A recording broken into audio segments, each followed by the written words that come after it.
Así que aquí tenemos las reglas para la nomenclatura de los alcanos y de los cicloalcanos. Así que primero tenemos que encontrar la cadena de carbono más larga y ponerle un nombre. Así que vamos a hacer esto con este primer ejemplo.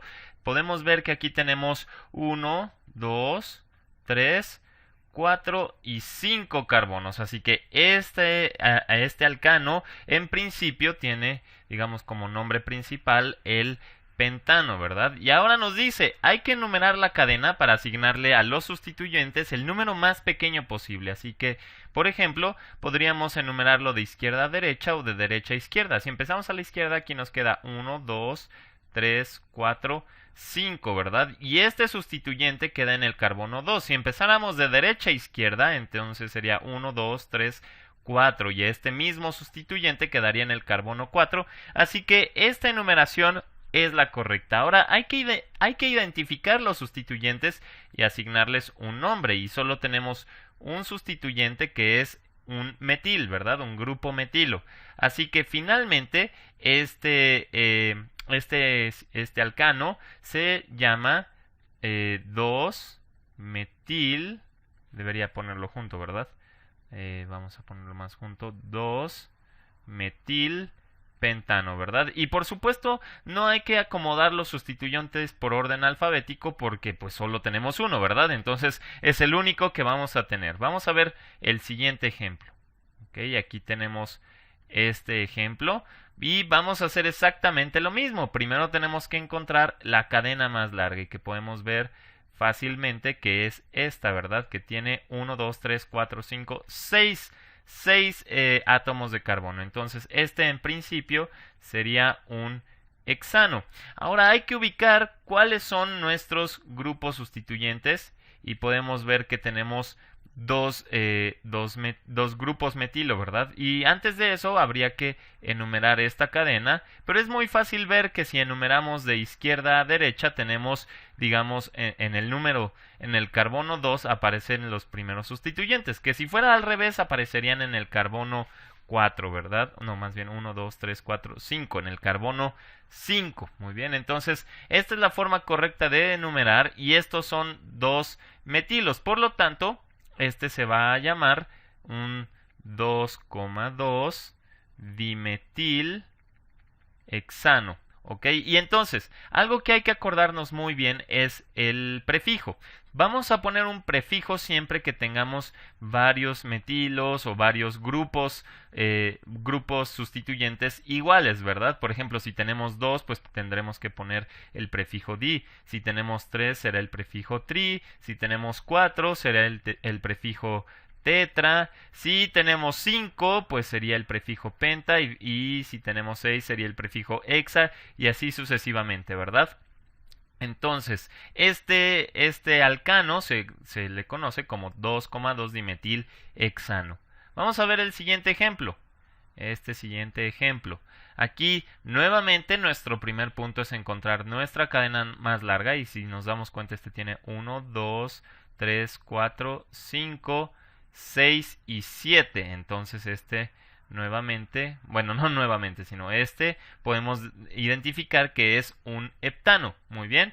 Ahora, ¿cómo vamos a enumerar esta cadena? Pues si nos damos cuenta, si empezamos ahora de izquierda a derecha, el primer sustituyente aparece en el carbono 4, mientras que si ordenamos de derecha a izquierda, el primero aparece en el segundo, ¿verdad? Entonces empezamos aquí, 1, 2, 3, 4, 5, 6 y 7, ¿verdad? Y ahora sí tenemos varios sustituyentes, grupos sustituyentes. Aquí tenemos un grupo metilo y aquí tenemos un grupo etilo. Muy bien, entonces tenemos un grupo metilo y un grupo etilo. Y lo que nos dice el cuarto punto en estas reglas es acomodar los sustituyentes por orden alfabético. Entonces, si queremos ordenarlos por orden alfabético, tenemos metil, un grupo metilo que empieza con M y un grupo etilo que empieza con E. Entonces sabemos que la E va antes que la M y entonces esto sería un 4 etil y sería un 2 metil, hay que apretar un poquito, un 2 metil heptano. Muy bien, entonces esta es la forma según UPAC para asignarle un nombre a esta molécula. Vamos a ver nuestro siguiente ejemplo y de hecho aquí pongo dos copias porque hay que hacer un poquito más de análisis, ¿verdad? Entonces, si nos damos cuenta, estas dos son iguales y si encontramos la cadena más larga de uno, pues será exactamente la misma para la otra, ¿verdad? Entonces, podemos ver que es esta y tiene 1, 2, 3, 4, 5, 6, 7, 8. Entonces, esta molécula va a ser un octano. Un octano en cualquiera de estos dos casos, ¿verdad? Ahorita veremos cuál es la nomenclatura correcta. Entonces, hay dos formas de asignarle un nombre, si empezamos de izquierda a derecha o de derecha a izquierda, ¿verdad? Entonces, por ejemplo, si empezamos de derecha a izquierda, perdón, de izquierda a derecha, tendremos este grupo metilo que aparece en el segundo carbono. Si empezamos de derecha a izquierda, tendremos dos grupos metilo en nuestro segundo carbono, ¿verdad? Entonces, no podremos simplemente utilizar lo que se conoce como no podemos asignarle, digamos, las reglas que pusimos al inicio, ¿verdad? Tenemos estas dos enumeraciones distintas que nos dan que el primer sustituyente aparece en el 2. Entonces, vamos a hacer estos dos ejemplos, vamos a seguir enumerando 3, 4, 5, 6, 7 y 8, ¿verdad? 3, 4, 5, 6, 7, 8, ¿verdad? Entonces vamos a identificar primero cuáles son los grupos sustituyentes que tenemos. Entonces tenemos, si nos damos cuenta, son puros grupos metilo, ¿verdad? Todos estos son grupos metilo. Ahora bien, si nosotros hiciéramos la enumeración de esta forma, tendríamos un pentametil, ¿verdad? Pentametil que aparece en el 2, 3 y de hecho aparece dos veces en el 3 y dos veces en el 7, ¿verdad? Pentametil octano, ¿ok? Ahora si lo hiciéramos de esta forma tendríamos 2, 2, el 3 no, ahora sería 6, 6 y 7 pentametil octano.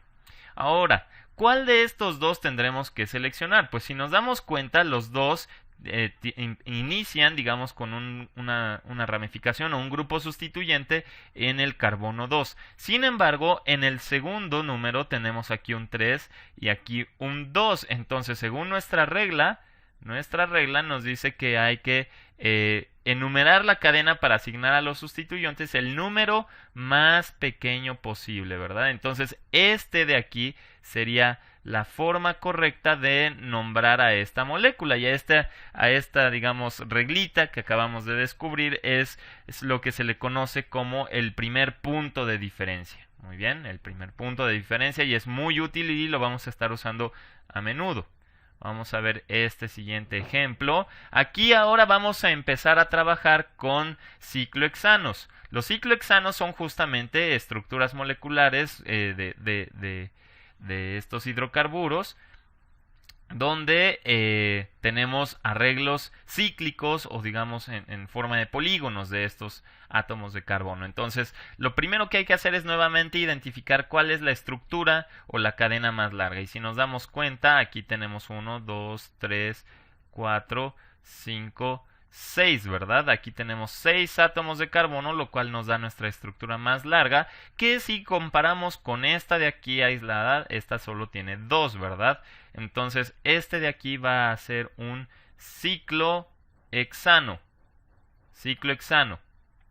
Ahora, ¿qué es lo que seguía? Pues enumerarlos para que aparezcan los grupos sustituyentes en el número más pequeño. Y si nos damos cuenta, habría que iniciar aquí con el primero. Y podríamos irnos en la enumeración, digamos, hacia el sentido contrario a las manecillas del reloj o justo en el sentido de las manecillas del reloj. Aquí no importa realmente porque solo tenemos un grupo sustituyente. De hecho, déjenme ponerlo así.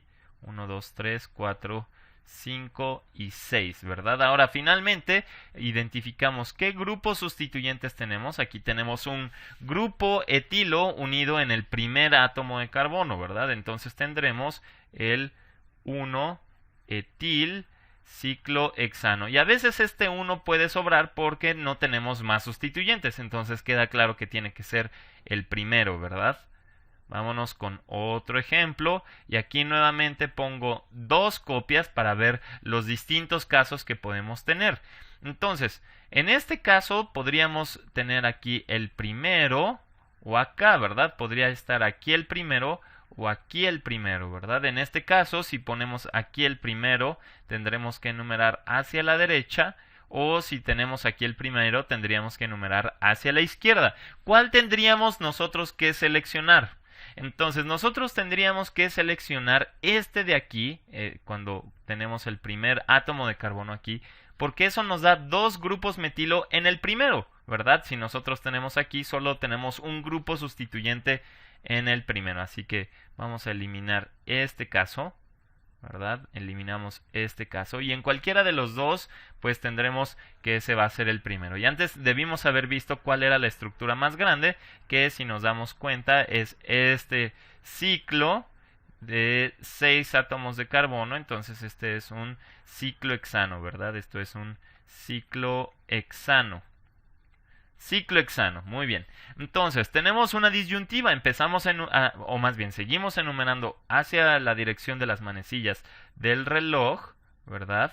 Podría ser algo así, 2, 3, 4, 5 y 6. O enumeramos en la dirección contraria, sería 2, 3, 4, 5 y 6. Entonces, vamos a ver.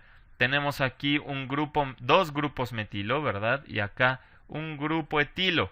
¿Cuál va a ser la correcta? Pues tendremos que hacer que esta enumeración tenga el número más pequeño. Y aquí nos damos cuenta que este grupo etilo coincide con el tercer átomo de carbono de la cadena, mientras que este sería en el 5. Entonces el correcto sería este del lado izquierdo. Y podemos ver que tenemos grupos metilo y grupos etilo. Según el orden alfabético, pues gana el grupo etilo y entonces tendremos un 3-etil, ¿verdad?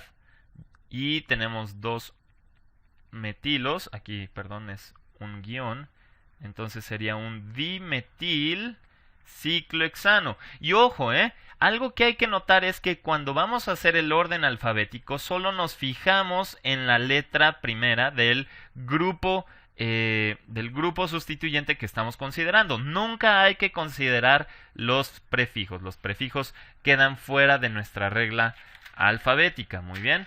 Entonces vamos a proseguir con otro ejemplo más para tener más y más ejemplos de cómo hacer la nomenclatura de estos hidrocarburos. Entonces nuevamente tenemos un ciclo y nuestra estructura más larga es esta de aquí que tiene 5 átomos de carbono. Entonces tendríamos un ciclopentano. Ciclopentano en cualquiera de los dos casos porque son iguales. Vamos a ver cuál sería la forma correcta de llamarlo. Ahora tenemos otra vez una disyuntiva porque este podría ser el primero o podría ser, déjenme ponerlo más bien acá. Este podría ser el primero, ¿verdad? O podría ser este el primero. Si este fue el primero, digamos, la forma de enumerar este ciclo sería hacia esta dirección para que aquí aparezca el número más pequeño. Y en este caso sería al revés, ¿verdad? Entonces podríamos tener un 1-etil, 2-metil, ¿verdad? Algo así. O al revés. Entonces, si nos damos cuenta, ambos tienen un grupo sustituyente en el primero y en el segundo. Entonces, aquí el primer punto de diferencia falla. No nos puede decir cuál es el que nos conviene. Así que vamos a saltarnos ahora a la regla alfabética, ¿verdad? Aquí, por ejemplo, sería un 1-etil, 2-metil, ciclopentano, mientras que aquí sería un 2-etil, ¿verdad? 1-metil ciclopentano. Entonces, esto ya está acomodado, digamos, en orden alfabético, pero aquí el correcto es este, ¿verdad? Porque ya que el primer punto de diferencia no nos dice nada, tenemos que elegir el que tenga la letra, digamos, la primera letra en el sentido del alfabeto. Y ese es la E, ¿verdad? El que nos da el 1 debemos compararlo después con el orden alfabético y ahí es cuando decimos que nos saltamos a la regla alfabética y por eso es que este es el nombre correcto según la nomenclatura de IUPAC para esta molécula. Vamos a ver un último ejemplo, este de aquí. Entonces, si nos damos cuenta, otra vez tenemos que hacer la selección de nuestra estructura más larga. Y aquí es muy fácil ver que tenemos esta estructura muy larga, que es de 7 carbonos. Entonces, este de aquí sería un heptano. Vamos a bajar un poquito más. Aquí este sería un heptano. Y la diferencia que tenemos con los casos anteriores es que aquí tenemos una estructura cíclica, ¿verdad? Uno pensaría a lo mejor que si tienes un ciclo partimos de ahí, pero no, tenemos que elegir la estructura más larga. Entonces aquí esta estructura cíclica sería un grupo alquilo, ¿verdad? Y que se encuentra en el carbono 4 y eso nos da un 4 ciclopropil, que es el de 3, ciclopropil heptano, ¿verdad? Si fuera en el otro sentido, entonces sería, por ejemplo, si tuviéramos un ciclo más largo, como lo que hemos visto en los casos anteriores, pues los demás grupos sustituyentes serían grupos alquilo, ¿verdad? Entonces, si tuviéramos dos estructuras con la misma longitud, pero uno es cíclico y el otro es, digamos, lineal, entonces quien gana es el ciclo, y en ese caso sería un alquil ciclohexano, perdón, o un alquil cicloalcano, digamos, en general. Es decir, tendremos un ciclo que tiene ramificaciones alquilo.